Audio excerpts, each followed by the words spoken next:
For the first time in Trinidad and Tobago, the former wife of Muhammad Ali, Dr. Khalila Ali, will be attending Alhikmat for the Caribbean and South America Interfaith Banquet Dinner, building bridges with other faiths and cultures.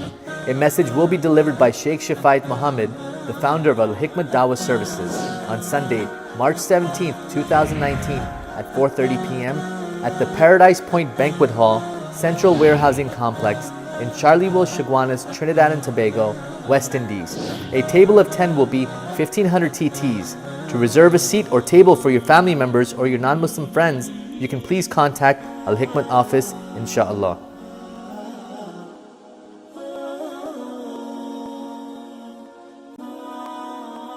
With over 20 years of traveling experience, Al-Hikmat Services is offering exclusive 2019 tours for a 10-day Umrah in Ramadan traveling to Makkah and Medina on May 11th to May 20th, and a 10-day tour of India and Dubai on October 13th through October 23rd, visiting holy sites, Taj Mahal, and many other historical sites.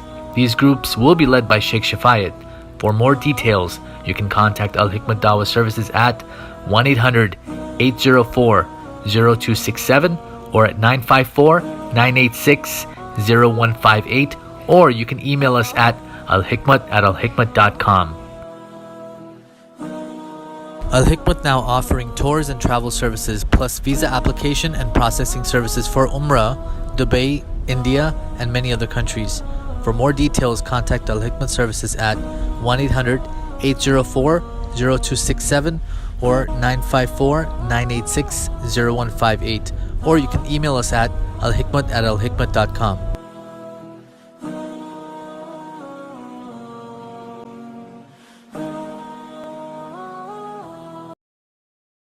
All praises are due to Allahu Allah. All praises are due to Allahu Allah. Allahu, Allahu, Allahu, Allah, Allahu. Assalamu alaikum wa rahmatullahi wa barakatuhu. If you would like to dedicate copies of one of these publications as Sadaqah Jariyah, continuous blessings for your parents or dear ones who have passed away, or fi sabilillah, in the path of Allah, please give us a call so we can place your names on these dedicated publications. You can call us at 954-986-0158, or you can also visit us at www.alhikmat.com. Allah is the creator of different faces. Allah is the creator of all races. Allahu, Allahu, Allahu, Allah. Royal Bengal Trading, importer, exporter, wholesaler of Bangladeshi Indo-Pak groceries and spices. We specialize in various authentic Indian masalas, juices, flours, rices, and spices. We offer exclusive brands as Ocean Pearl, Shan, National, Tilda, Himani, and many, many more. We're located at 36B Coroni Savannah Road, Charleville, Chaguanas, Trinidad and Tobago. You can call us at 473-4676 or call 476-3117. Email us at wahabdk@gmail.com. Assalamu alaikum and welcome to Interfaith Views and Issues on Al-Hikmat TV 24/7 online. It is indeed a pleasure and an honor to have with us in Al-Hikmat studio Marjorie Aloni. Welcome to the show. Thank you very much. It's always a pleasure to have you around and have you with us at Al-Hikmat. I love coming here, so thank you so much for this opportunity. And for the benefit of our audience, Marjorie Aloni is the Director of Partnership Development at the Miami Jewish Health, which is a very large and well-known facility offering a lot of services, residential and medical. So Marjorie Aloni is also someone who has a lot of love for interfaith, has served a lot in interfaith services and activities. So we got an interesting show for you in our discussion here today for you, our viewers worldwide, especially with the kind of things happening in the world, misunderstandings, misconception. You know, these shows, and especially this show, Interfaith Views and Issues, is all about building bridges with different faiths and cultures and bringing people together to live a happier life in this world and this universe that we live into. So welcome again, Marjorie. Thank you. So tell us a little bit about your, maybe a little bit about your position here at the Miami Jewish Health. Well, my position is exactly what the title says, to build partnerships with different people, to let people know the services that we have to offer to everyone. We have independent living, assisted living, we do memory care, we do clinical trials, we have physical therapy. The list goes on and on and on. And it's really my job to let the public know what services are available to them. Good. That is phenomenal. That is unique. And your passion, your love for interfaith, when did it begin? What about it? It actually began when I was in high school and then in college. I got involved in a couple of different dialogues, and I was just amazed at my ignorance of other faiths, and it was intriguing to me to learn about other faiths, and most importantly to see where our faiths kind of followed the same path. So whether it was about the need to get involved in social justice, whether it was the life cycle events, whatever, it was fascinating to me to see that although we might come to things from a different perspective, we shared a lot of common things. And to me, that was the key. And even as you said in your introduction, it's important to build understanding. So that's what brought me to Interfaith. And when I came down here to Florida, we had an Interfaith Council in the city of Hollywood. I was working for the Jewish Federation at that time, and we were helped to found the Interfaith Council. And we brought clergy from all different faiths together. And probably my proudest moment was when I got the Muslim community involved, the Hindu community involved, and the Buddhist community involved, and the Baha'i community. Before that, it was strictly more or less Christian and Jewish, and we expanded Interfaith, and it made all the difference in the world in terms of really understanding and appreciating the differences that we all have. Wonderful to hear that. What were you doing in Jewish Federation? What was your responsibility? Jewish Federation, I was their director of community relations. So Excellent. Again, it was building those partnerships, and building interfaith partners was a key part of what I was responsible for. So we ran a lot of dialogues with, we had Christian Jewish dialogues, as you know, we had the Muslim Jewish dialogue, and it was really with the bottom line of increasing understanding to prevent issues from happening in the community. And when an issue did happen in the community, it was to ensure that we had reasonable people that we could go to say, let's downplay all of the hysteria and let's talk. Just let's talk one-to-one about what the issue is, what the problem is, and how we might be able to resolve it peacefully and kindly and compassionately. Good. So just to let our viewers know, we have a little interesting thing coming up here. Marjorie, who has that very, very interesting Jewish background, and I can vouch for that. You know, she's worked with the Jewish Federation. She has been around. She has served in many different areas. She has been the former president of the Interfaith Council, which has been the most dynamic interfaith council in South Florida. I must share, I don't know if this is politically correct, but I remember once someone was trying to get a visa to go to Israel, and Marjorie was the person I called, and boom, I got it. We got it. So she has that kind of connection, relationship. She has been the person who has always invited me to be that one Muslim guest, an only Muslim guest at the Jewish or at the Israel Independence. Do you remember that, Marjorie? I do remember it. I remember it very clearly, and I remember having been married to an Israeli at the time. And when I told my husband, you know, I talked to the Israeli consulate, they were thrilled to invite you and have you come because you also were speaking out at the time, and they appreciated your comments. And my husband, it was very interesting, my husband said to me, "Are you crazy? You want to get this guy killed? What do you mean you invite him to Israel Independence Day?" I said, no, trust me, everything is going to be fine.